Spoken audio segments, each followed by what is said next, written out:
오늘 본문의 말씀으로 사도행전 강의 48번째 말씀 신앙으로 당당하라 라는 제목으로 말씀의 은혜를 함께 나누겠습니다.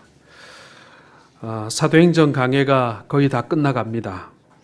이거 언제 끝나나 하시는 분들이 계실 텐데 이제 사도행전이 28장까지 있는 것 아시죠?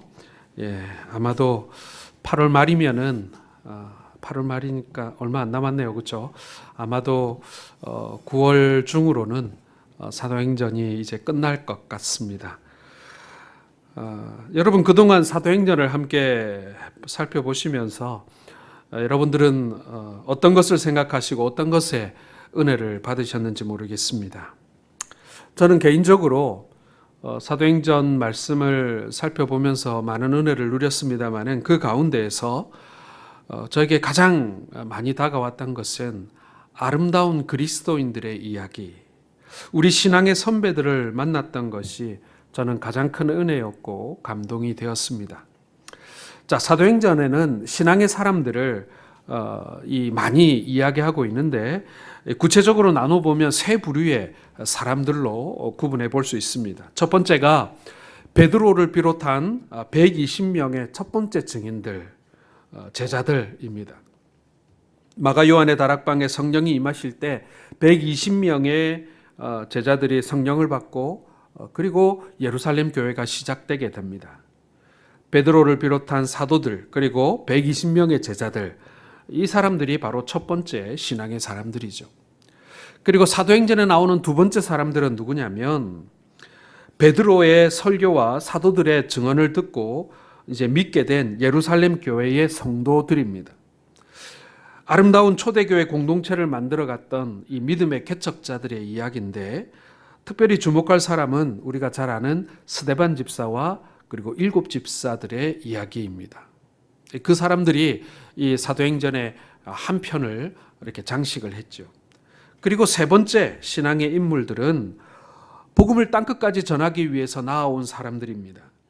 저는 이 사람들이 너무나도 귀한데 우리가 잘 아는 바울과 바나바 그리고 이들로 말미암아 열매 맺은 소아시아 그리고 헬라 각지에 예수 믿는 믿음의 공동체를 이루었던 초대교회의 성도들의 이야기, 아마도 이 세 부류의 사람들의 이야기가 우리 사도행전을 채우고 있는 믿음의 사람들, 신앙의 사람들의 이야기일 것입니다. 자, 이렇게 사도행전에 많은 신앙의 사람들이 나오게 되는데 이 사람들의 삶을 살펴보면 배경이 다 달라요. 언어도 다르고 민족도 다르고 그리고 어떤 국가적인 배경, 성장의 배경이 다 다른 사람입니다. 그러나 그럼에도 불구하고 너무나도 뚜렷한 두 가지의 공통점이 발견된다라는 것입니다. 첫 번째가 뭐냐면요, 이 사람들 모두에게 예수 그리스도 우리 주님에 대한 헌신 그리고 복음에 대한 헌신이 있었다라는 것입니다. 이 믿음의 사람들의 첫 번째 공통점이에요. 예수 그리스도와 복음에 대하여 헌신한다라는 공통점이 있다는 거예요. 이 사람들을 보면서 느끼는 것은요, 이 사람들이 정말 예수님을 사랑했다라는 것입니다. 주님을 향한 헌신은 이 말로만이 아니라 진짜 생명보다도 더 깊었다, 이렇게 말할 수 있을 정도입니다. 그래서 주님을 증거함에 있어서, 복음을 증거함에 있어서 이들은 기꺼이 자신들의 목숨을 내어 놓았습니다. 사도행전에 나오는 공식적인 순교자는 두 분입니다. 한 분은 스데반 집사고요, 또 한 분은 야고보 사도입니다. 자, 그런데 사실 사도행전에 나오는 모든 신앙인들이 사실은 다 순교자들입니다. 순교자적 삶을 살았을 뿐만 아니라 실제로 지금 죽지 않았을 뿐이지 죽을 수 있는 기회만 오면 주저없이 주님을 선택하고 생명을 버릴 수 있는 그런 사람들이었습니다.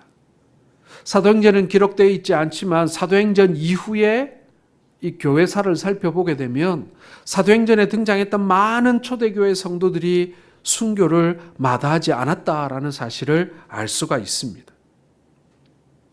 그래서 사도행전에 나오는 이 신앙의 선배들을 보면서 사실 저 개인적으로도 굉장히 부끄러웠습니다. 진짜 예수를 믿는다는 것이 지금 나처럼 이렇게 편안히 살고 있는 것이 아니기 때문에 그렇습니다. 정말 주님을 사랑한다는 것은 적당히 좋아하는 정도가 아니라 그냥 취미생활보다 좀 더 심각하고 진지한 단계 그 정도가 아니라 더 나에게 소중한 것들도 주님께 내어놓을 수 있어야 한다라는 것입니다. 사랑하는 성도 여러분, 우리가 안이하게 사는 나 자신이 우리가 이러한 신앙의 인물들을 만날 때 부끄러워야 하고, 그리고 우리가 더욱더 깨어나게 되어야 하는 그런 사실을 우리가 기억해야 한다라는 것입니다. 사도행전에 우리 신앙의 선배들이 주님에 대한 헌신, 복음에 대한 헌신은 정말 충격적이기도 했고, 그리고 감동적이기도 하다라는 것이죠. 그리고 또 이 신앙의 인물들에게 나타나는 두 번째 공통점은 뭐냐면요, 이 신앙의 인물들이 세상을 향해 당당했다라는 것입니다. 이들에게는 당당함이 있었어요. 자, 사도행전에 나오는 우리 신앙의 선배들을 보면 주눅드는 법이 없습니다. 주저하지 않습니다. 세상 앞에서, 죄의 세력 앞에서 너무나도 당당합니다. 이것이 신앙의 인물들이 가지고 있었던 공통점이에요. 사람들 앞에 서서 담대히 설교했던 베드로나, 공회 앞에서 기탄 없이 말하는 사도들의 모습이나, 핍박하는 자들 앞에서도 단호하게 말하던 이 스데반 집사의 설교나, 헬라의 각 지방 그리고 선교의 현장에서 복음을 증거하던 바나바와 이 바울의 그 모습이나 너무나도 이들의 모습이 당당했다라는 것입니다.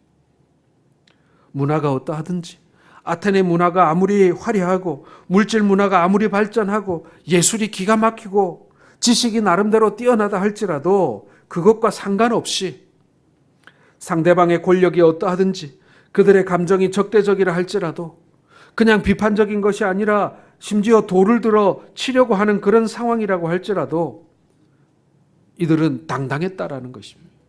자신을 얼마든지 몇 번이고 죽일 수 있는 권력을 가진 사람들 앞이라고 할지라도 이 믿음의 사람들은 여전히 당당했다라는 것이죠.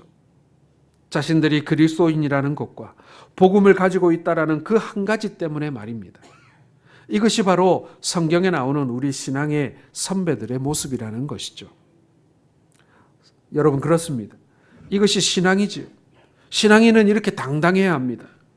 하늘의 진리를 갖고 사는 사람이 이 땅에 사라질 것들 앞에 주저하고 주눅들고 뒷걸음질 쳐서야 되겠냐는 말입니다. 요즘 코로나19 때문에 정말 우리가 많이 힘듭니다. 그런데 오랫동안 계속되다 보니까 저도 모르는 사이에 제가 주눅들었다라는 것을 느낄 때가 있습니다. 뭐 영적으로 이렇게 눌리는 것은 더 말할 것도 없고, 저의 어떤 생활 반경 자체가 이렇게 주눅들고 눌리는 것을 느끼게 됩니다. 저뿐만 아니라 특별히 교회가 많이 위축되었다라는 것을 많이 느낍니다. 정부에서 교회에 대하여 도끼눈을 뜨고 보니까 그것도 그렇고, 그리고 정부가 아니더라도 일반 우리의 이웃들이 교회를 향하여 굉장히 많이 비난하는 것, 이전보다 훨씬 더 내어놓고 공개적으로 그렇게 하는 것을 보게 되어집니다. 정말 어떤 시대보다도 교회를 향한 공격이 심합니다. 문화가 그렇게 되어가고 나라의 권력도 그렇게 나아가고 있고, 이러다 보니까 교회가 굉장히 힘들어하고 있습니다. 그래서 많은 사람들이 자성의 목소리를 내기도 해요. 많은 교회들이 우리가 지금까지 잘못했다, 우리가 지금까지 뭔가 잘못되었기 때문에 세상이 우리를 향하여 이렇게 하지, 이런 이야기들도 많이 합니다. 그런데 많은 교회들이 셀프 디스를 합니다. 자기 몸에 너무 상처를 많이 내요. 잘못했다라고 느끼는 것까지는 좋은데 우리의 몸에 우리가 스스로 상처를 내기까지 한다라는 것이죠. 우리가 정말 잘못해서 그렇다, 우리가 정말 문제가 많은 것 같다, 맞아요. 그렇게 해야 우리가 문제 있는 것을 발견하고 고치죠. 그러나 너무 우리 자신을 공격하는 것, 그건 역시도 맞지 않습니다. 이런 말이 있잖아요. 애 씻다가 애 떠내려 보낸다, 이런 말이 있지 않습니까? 굉장히 부족한 것처럼, 도저히 해결이 안 되는 구제불능이 있는 것처럼 그렇게 주저앉아 포기해버리는 것은 아니다라는 것입니다. 자기를 돌아보는 것은 맞습니다. 하지만 그렇다고 정말 무기력하게 그리고 전전긍긍하고 있는 것, 그것은 또 아니라는 것이죠. 우리가 교회와 복음에 대하여 자신 없어 하고 말 못하고 또 무능한 것처럼 여기는 것, 여러분 그것은요 그냥 잘못하는 정도가 아니라 그것은 죄라고 할 수 있습니다. 예수 그리스도의 피 묻은 복음을 들고 이것이 아무것도 아닌 것처럼, 아주 무능한 것처럼 여러분 그렇게 여기고 우리가 그렇게 취급하면요, 그건 분명히 죄라는 것입니다. 그래서 저는 새삼 깨닫게 되는 것이 있는데, 그것이 뭐냐면 그건 바로 그리스도인들의 당당함이라는 것입니다. 지금의 현실 앞에서, 이 상황 앞에서, 이 죄 앞에서 우리는 당당해야 합니다. 그것이 바로 신앙입니다. 신앙인은 유불리함을 떠나서 모든 상황 앞에서 당당한 사람입니다. 우린 반드시 그래야 합니다. 이런 당당한 신앙인의 모습을 아주 분명하게 보여준 사람이 오늘 말씀에 나오는 사도 바울입니다. 지금 사도 바울은 총독 베스도와 분봉왕 아그리빠에게 직접 신문을 받고 있습니다. 바울이 물론 로마 황제에게 직접 재판을 받게 해달라고 항소를 청구했기 때문에 이제 재판은 로마에 가서 해야 합니다. 하지만 로마로 그냥 가는 게 아니에요. 이곳에서 일단 먼저 1차 조사를 해서 혐의 내용을 다 기록한 다음에 보내기 때문에, 그러니까 사실 지금 이 기록에 따라서 황제의 재판이 왔다 갔다 할 수가 있는 것입니다. 뭐 황제가 일일이 이 재판을 하면서 다 살펴보고 다 조사하고 그 자리에서 그렇게 안 된단 말이에요. 그래서 황제 앞에 가기 전에 모든 조사의 기록 그리고 모든 재판의 기록을 다 문서화해서 그걸 황제에게 올려서 황제가 바로 판결할 수 있게 하는 것입니다. 그러니까 오늘 지금 이 베스도와 아그리빠가 하고 있는 이 예비조사가 굉장히 중요한 거예요. 이 두 사람이 지금 어떻게 이 펜 끝을 놀리느냐에 따라서 바울의 운명이 결정될 수 있는 거예요. 그래서 오늘 이 바울은요, 사실 이 두 사람의 질문에 대해서 어떻게든지 답변을 잘해야 돼요. 이 두 사람의 심기를 건드는 내용이라든지 아니면은 말을 잘못해서 어떤 꼬투리가 잡힐 만한 그런 것이 없어야 한다라는 것입니다. 마치 지금처럼 그렇습니다. 요즘에 교회가 말 한번 잘못하면 온 사방에서 욕먹고 공격당하는 것이 확실한 지금 말입니다. 대부분의 사람들은 이런 상황이 되면 어떻게든지 잘 보이고 싶어 하고 혹은 아부를 합니다. 인간의 본성이 그래요. 좀 힘 있는 사람, 좀 도움이 될 만한 사람 앞에 가면 안 그러고 싶은데 저도 모르게 이렇게 손이 이렇게 돼요. 여러분 안 그렇습니까? 그런 사람들 앞에 가면 이상하게 손이 이렇게 앞으로 올라옵니다. 깜짝 놀라서 이렇게 손을 풀었다가도 또 어느새 또 손이 살 이렇게 또 올라가 있어요. 그런데 이게 손만 올라가는 게 아니죠. 몸도 각도가 바뀝니다. 이렇게 각도가 바뀝니다. 대놓고 아부를 못한다 할지라도 적어도 분위기라도 주눅들기 마련입니다. 싫은 인상 쓰기보다는 어떻게든지 좀 웃어서 좋은 인상 주고 싶어 하고요. 그게 여러분 사람들의 모습 아니겠습니까? 자, 그런데 오늘 말씀에 나오는 바울은 전혀 그렇지가 않습니다. 자, 오늘 1절 말씀 한번 같이 한번 읽어보겠습니다. 시작. 아그리빠가 바울에게 이르되, 이에 바울이 손을 들어 변명하되. 자, 오늘 아그리빠가 바울에게 기회를 주는 겁니다. 너를 위하여 말하는 것을 내가 허락한다. 이제 한번 변명해봐라. 그러니까 그 말을 듣고 바울이 이제 말을 하기 시작하는 것입니다. 분위기는 바울이 당당할 수 있는 분위기가 아니죠. 애걸까지는 아니더라도 뭔가 바라고 뭔가 부탁하는 그런 상황처럼 볼 수 있는데, 그런데 사실 그렇지 않았다라는 것입니다. 이 말씀이 언뜻 볼 때는 그렇지만 사실은 그렇지 않아요. 오늘 바울은 굉장히 당당하게 지금 나아가고 있는 것입니다. 그것을 어떻게 알 수 있냐면 오늘 이 상황 속에서 바울이 얼마나 당당한지를 잘 설명해 주는 표현이 말씀 가운데 나옵니다. 뭐라고 되어 있습니까? 바울이 손을 들어 변명하되, 이런 구절이 나와요. 여러분, 이 손을 들었다라는 것이 어떤 것이냐면요, 이런 거예요. 자, 조용히 좀 해. 내가 한마디 하겠다. 가만히 이거 잘 들어보라니까. 이런 뜻이에요, 여러분. 바울이 지금 손을 들어서 변명하되라는 말은요, 이게 아니에요. 이거예요, 이거. 자, 이제 이 자리에 있는 사람들 내 말 똑똑히 들으세요. 이런 뜻이에요. 여러분, 너무도 당당하지 않습니까? 이것은요, 이게 아니에요. 제발 이것이 아니라 손을 들어 내가 할 말이 있다. 아주 당당한 거예요. 바울이 살고 있었던 그리스 로마 시대 때에는요, 이 손을 들었다라는 것은요, 굉장히 권위를 가진 그런 행동이에요. 여러분, 예배 마지막에 제가 축사를 할 때 어떻게 합니까? 손을 이렇게 들어서 강복을 하지 않습니까? 그런 것처럼 이 손을 든다는 것은 굉장히 권위 있는 행동입니다. 토론할 때 손을 들었다는 것은 굉장한 권위를 가진, 학식을 가진 사람의 당당한 행동이었어요.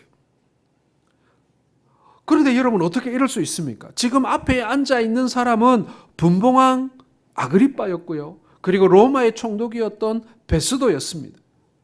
바울은 죄인의 신분이었어요. 바울이 그 상황에서 어떻게 그렇게 당당할 수 있었습니까? 바울의 성격이 원래 당차고 강해서 그럴까요? 여러분, 절대 아닙니다. 절대 성격 때문에 그런 것이 아닙니다. 아무리 성격이 대단한 사람도 이런 상황에 그럴 수는 없어요. 겉으로 허세는 좀 부릴 수 있겠죠. 그러나 진정으로 당당할 수는 없는 것입니다. 자, 그렇다면 이 바울의 당당함은 어디서 나오는 것인가? 어떻게 이 사람이 이렇게 당당할 수가 있었는가? 여러분, 결단코 신앙 때문에 그랬다라는 것을 여러분 믿으시길 바랍니다. 이 바울의 심장 가운데 뛰고 있는 예수 그리스도의 복음 때문에 이렇게 불리한 상황 속에서도 바울은 손을 들고 이야기할 만큼 당당했다라는 것이죠. 이 복음의 능력은 그런 겁니다. 여러분 보시기 바랍니다. 베드로와 요한이나 스데반이나 바나바나 빌립이나 브루스길라나 아굴라나 심지어 이름이 언급되지 않았던 그냥 형제들이라고 불리우는 그 많은 사도행전에 나오는 이 신앙의 사람들 모두가 비록 성격은 다 달랐지만 공통적으로 그 신앙 때문에 얼마나 사람들 앞에 세상에서 당당했습니까? 성격 때문 아니에요. 그 안에 예수 그리스도의 영이 있으니까, 믿음의 사람들이기 때문에 세상을 향해서, 권력 가진 사람들을 향해서 당당할 수가 있었던 것입니다. 자, 그렇다면 여러분, 어떻게 믿음의 사람은 세상을 향해 그렇게 당당할 수 있을까요? 어떻게 믿음의 사람은 파도와 같이 밀려 들어오는 현실 앞에 그렇게 당당할 수 있었을까요? 신앙 때문인데, 이 사람도 인간인데 분명히 먹고 살아야 하는데 편하고 싶어지고 자기를 방어하고 싶고 인정받고 싶고 잘 보이고 싶고 뭔가 보장을 받고 싶은 그러한 평범한 사람들인데 말입니다. 아예 세상과 상관없이 따로 살면 몰라도 세상에 발을 붙이고 최소한의 것을 가지고 누리고 살아야 되는 그러한 존재인데 어떻게 이렇게 당당할 수 있었는가? 도대체 그들이 가진 신앙이 어떤 것이었기에? 여러분 분명히 알아야 할 것은요, 우리가 잘 알다시피 세상은 인정사정 없습니다. 여러분 예수 잘 믿는다고 교회 꼬박꼬박 잘 간다고 세상이 봐줄 만한 그런 여유가 있는 곳이 절대로 아닙니다. 가끔 TV를 통해 세상을 들여다보면 어떤 사람들은 정말 배짱을 부리는 그런 당당한 사람들도 있어요. 정치, 경제, 또 군사적으로나 사회적으로 보면 할 테면 해보라고 큰 소리 빵빵 치면서 정말 당당하게 나오는 사람들의 이야기가 뉴스에 나옵니다. 그런데 솔직히 말하면 그 사람들 앞에서는 그렇게 배짱을 부리지만 뒤에서는 엄청난 대가를 치르지 않습니까? 뿌린 대로 거둔다고 그들이 세상을 향해서 고집 부리고 배짱 부린 거 나중에 다 돌려갚게 되잖아요. 그러면 세상에서는 뭐라고 얘기합니까? 저 사람이 객기 부렸다 이렇게 말합니다. 자, 그런데 여러분 우리 신앙인들의 세상을 향한 당당함은 절대 객기가 아니라는 것입니다. 왜냐하면 용감한 척하면서 주먹을 한번 벽을 주먹으로 한번 빵 치고 나서 돌아서 가지고 막 아파 가지고 눈물 흘리는 그런 것이 아니라는 것입니다. 신앙인의 당당함은 진정한 당당함입니다. 진정한 용기입니다. 정말 세상을 두려워하지 않는 그런 것입니다. 당당하고 뒤에서 대가를 치르고 후회하고 힘들어하는 그게 아니라 당당하기까지는 갈등이 돼요. 그런데 믿음으로 한번 당당하게 선포하고 나가면 그때부터는, 그 순간부터는 세상이 설명할 수 없는 평강과 세상이 이해할 수 없는 기쁨이 찾아오는 거예요. 그것이 여러분 신앙의 당당함입니다. 우리가 믿음으로 용기 한번 낼 때는요, 갈등이 많아요. 괜히 나섰다가 손해보는 것 아니냐, 사람들이 도리어 싫어하는 역효과 나는 거 아니냐, 막 이런 갈등을 하게 되지만 신앙으로 한번 용기를 내서 딱 나가고 나면요, 그 다음부터는 후회가 없어요. 내 마음에 주님의 평강이 가득하고요, 하나님의 위로가 내게 임하는 것입니다. 사랑하는 성도 여러분, 오늘 그 비밀을 말씀을 통해 우리가 알 수 있습니다. 이 신앙의 당당함이 어디서 오는가?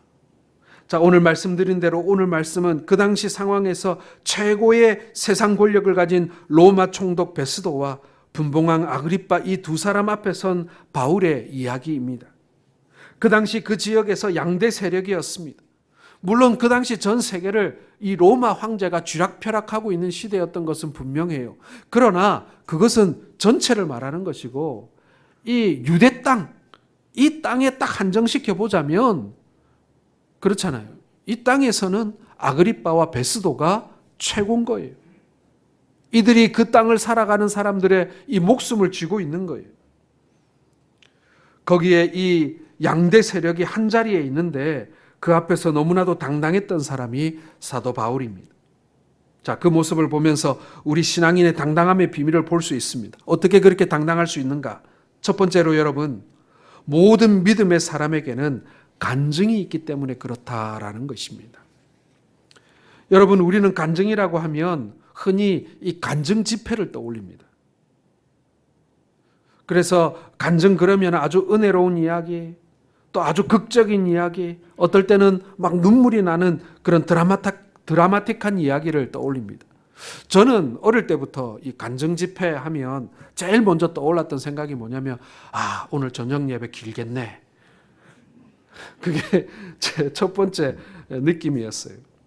그리고 두 번째는 뭐냐면, 오늘 강사가 와서 자기 자랑 엄청 하겠네.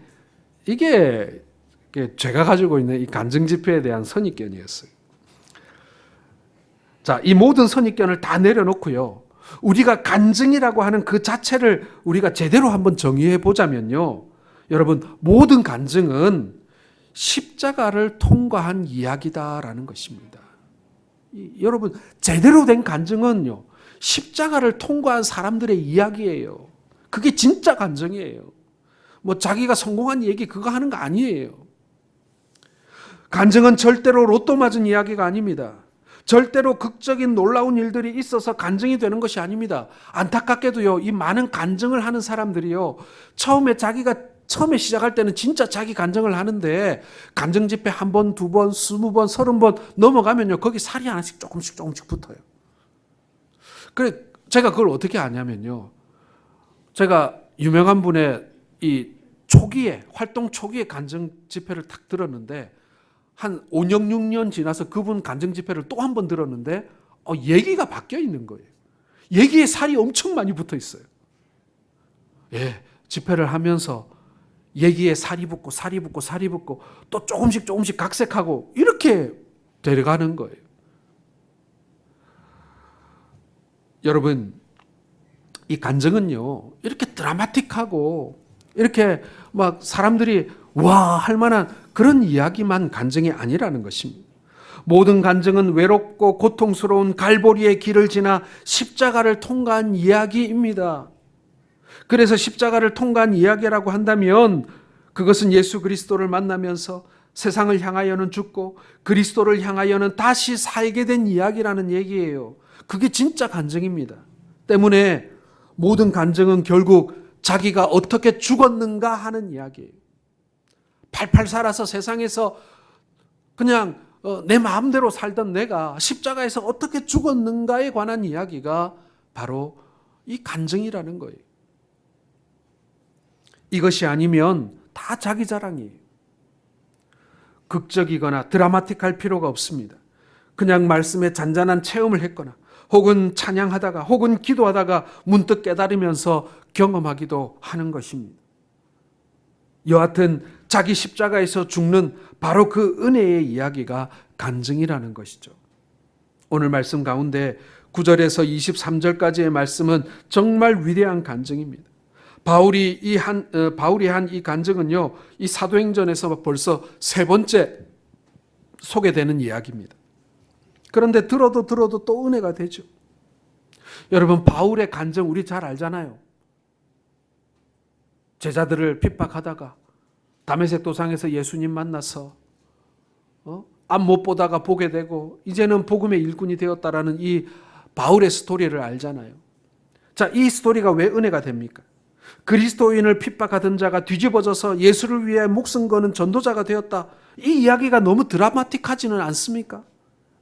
물론 이것도 대단합니다. 그런데 오늘 바울 사도의 이야기가 은혜가 되는 것은요, 이런 드라마틱한 이야기이기 때문만은 아니라는 거예요. 혹은 바울이 회심하는 과정에 다메섹 도상에서 해보다 더 밝은 빛을 보면서 하나님의 음성을 듣지 않습니까? 사울아 사울아 왜 나를 핍박하느냐. 이 이야기가 또 너무 신기한 거예요. 초자연적인 현상. 바울이 앞을 못 보다가 또 보게 된 그 이야기. 여러분, 이 이야기가 신기해서 은혜가 되는 것입니까? 여러분, 아닙니다. 오늘 이 바울의 이 간증이 우리에게 은혜가 되고 우리에게 감동이 되는 것은요, 바로 이 간증 속에 십자가가 있기 때문에 그런 것입니다. 이 이야기는 십자가를 통과한 사람의 이야기이기 때문에 위대한 간증이 되는 거예요.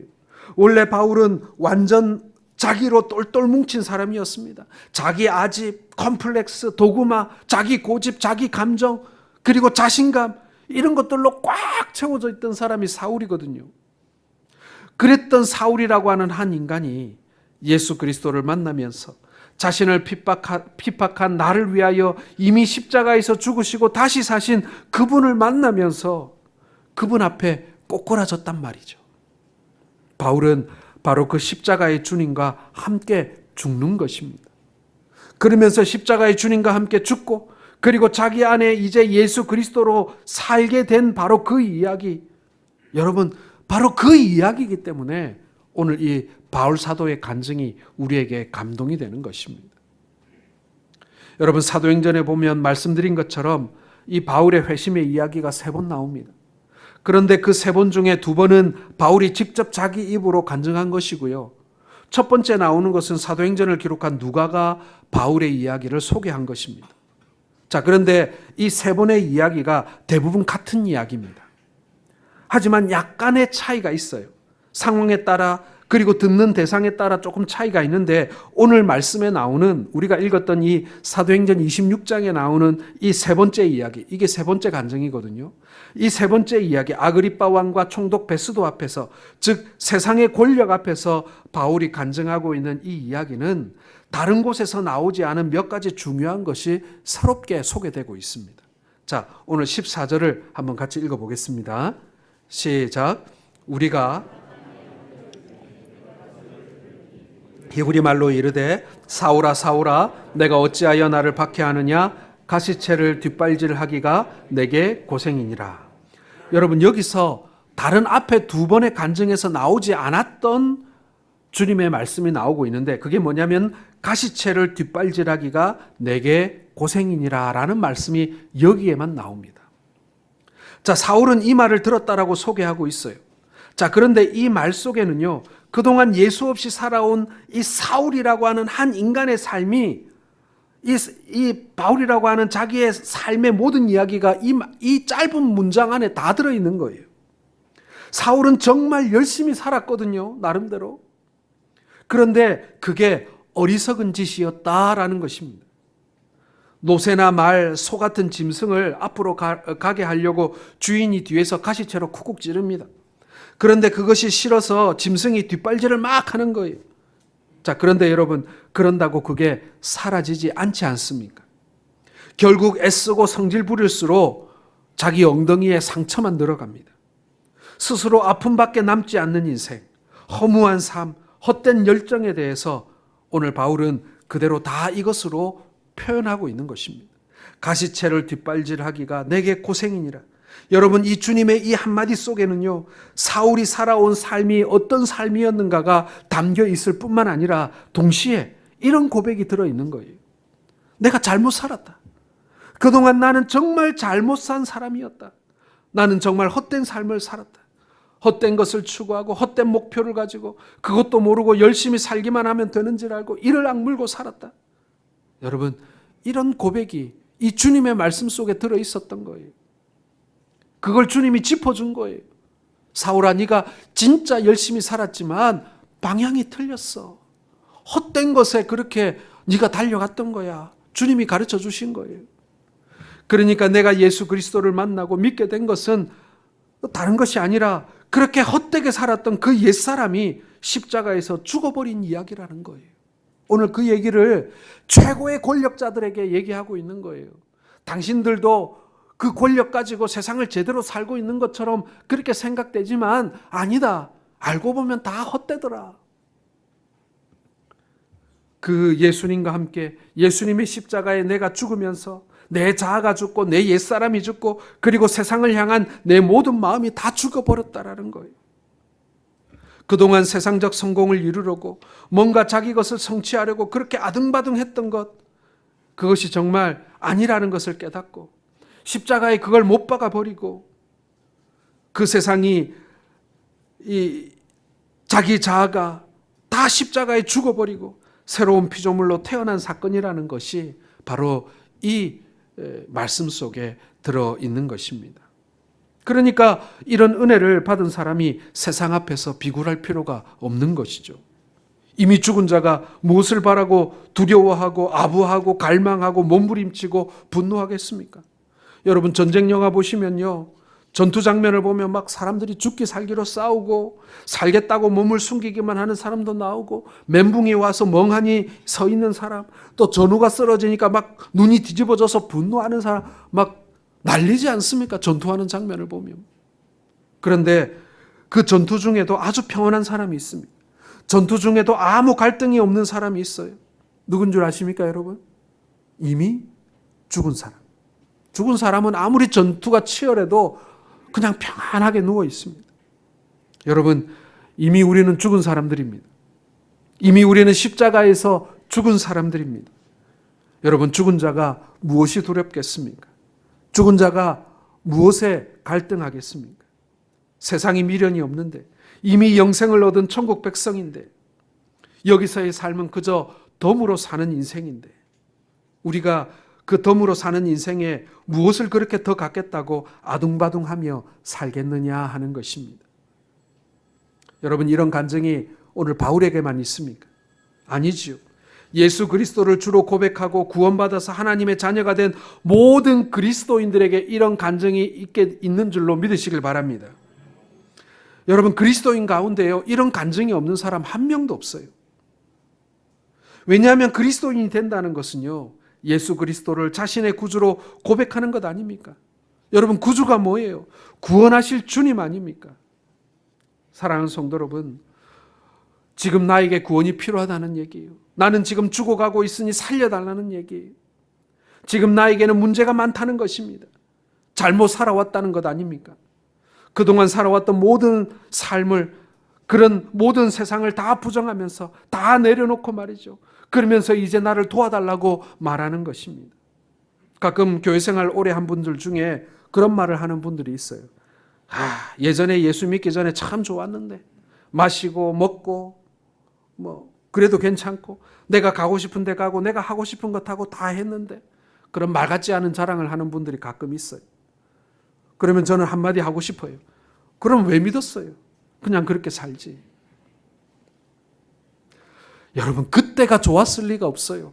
아니, 좋았을 수가 없습니다.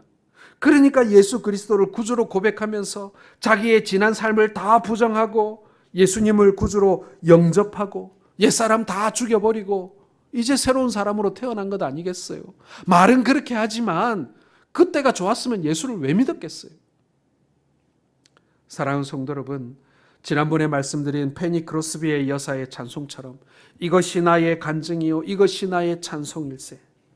여러분, 우리가 그것을 가지고 사는 사람들인 것입니다. 우리가 이러한 간증을 가지고 있다는 것, 이것이 바로 믿는 자의 당당함의 첫 번째 이유인 것입니다. 오늘 두 번째 이유도 오늘 말씀 가운데 계속 나오고 있습니다. 그런데 그거는 다음 주에 말씀드리겠습니다. 오늘 하면 안 되죠. 사랑하는 성도 여러분, 이제 말씀을 맺습니다. 한 주간뿐만 아니라 여러분 이 세상을 사는 동안 여러분 그리스도인으로서 당당하게 사시기를 바랍니다. 우리가 얼마나 산다고 기죽어서 그렇게 살겠습니까? 주님께서 영광 중에 우리를 맞아주실 그날을 기억하면서 세상에 주눅들지 마시고 그리스도인으로 세상의 모든 갈등을 이겨내시기를 주님의 이름으로 축원합니다.